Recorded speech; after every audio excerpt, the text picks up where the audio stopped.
pinagpapasalamat ko talaga ngayong Pasko is napagdaanan natin yung buong taon na may trabaho kami. Kakatapos lang namin sa show namin sa Abot Kamay na Pangarap. And marami kami nabigyan ng trabaho, marami kami nabigyan ng kasiyahan at tumatak sa mga tao ang mga karakter namin.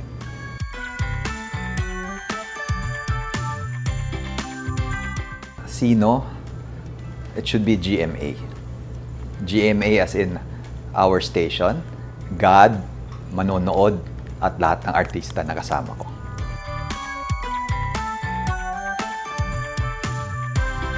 Espesyal talaga ang Paskong Pinoy dahil napaka-warm ng lahat ng Pilipino.